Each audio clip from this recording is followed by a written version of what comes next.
बर' थुनलाइ आफादनि आफादगिरि डॉक्टर सुरत नार्जारिनि दैदेननाय आरो बिटिआरनि हा आरो हाग्रा बिफाननि मावफुं सोद्रोमा रनजित बसुमतारिनि मोनसे बाख्नायजाथाव हाबा।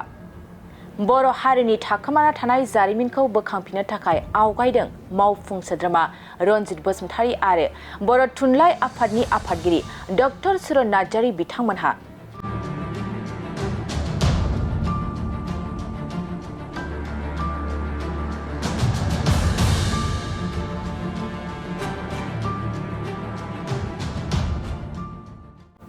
मख'जाथावदि थांनाय माखासे सान सिगां बर' थुनलाइ आफादनि आफादगिरि डॉक्टर सुरत नार्जारिनि दैदेननायाव बिटिआरनि हा आरो हाग्रा बिफाननि मावफुं सोद्रोमा रनजित बसुमतारि बिथाङा बर' हारिनि थाखोमाना थानाय जारिमिनखौ बोखांफिननो एबा मिथिनो थाखाय सोनाब बंग आलिपुरदुवार जिल्लानि साताली मण्डलफोरनि गागि लिरगिरि सानथौगिरि रमेश चन्द्र सुबा बिथांखौ लोगो हमहैनायखौ नुनो मोन्दोंमोन।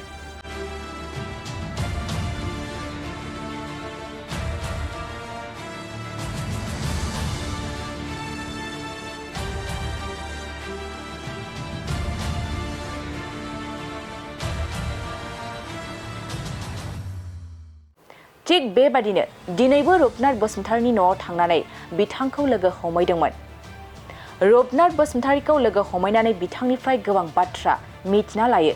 बिथां रनजित बसुमतारिया खौरांगिरिनि सिगाङाव बुंथियो जे थुनलाइगिरि सानथौगिरि गागि लिरगिरि बिथां रुपनाथ बसुमतारिनि देहाया दुरबल एबा लोरबां थासारियाव दं।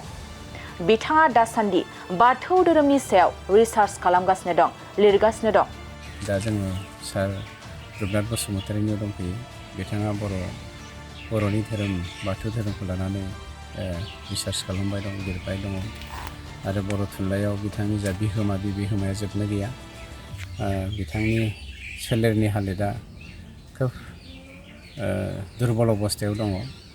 बेनि अनगायैबो बिथांमोना मुंदांखा बर' हारियाव थुनलाइयारि बिथिङाव बिहोमा होलांनाय फादार कुलन्दै स्वामीनि न'आव थांनानै बिथांखौ लोगो हमहैदों।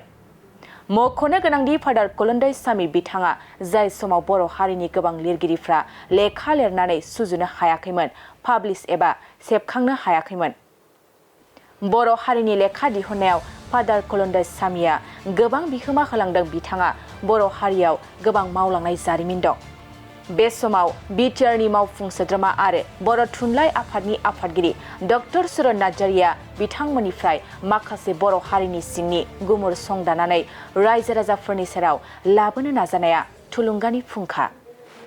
जोङो मानाव गेदेर जोंनि दुला बर' हारिनि सिनस्रि आफाद बर' साहित्य सभानि आफादगिरि सारजों लोगोसे आं मोननैसो जायगाखौ हान्थिदों बा बेरायदों। बे जायगाया स्पेसियेलि जोंनि गागि लिरगिरि बिथोनगिरि बर'नि दैदेनगिरिफोर जेरै जोंहा दा जोङो सार रुपनाथ बसुमतारिनियाव दंफैयो।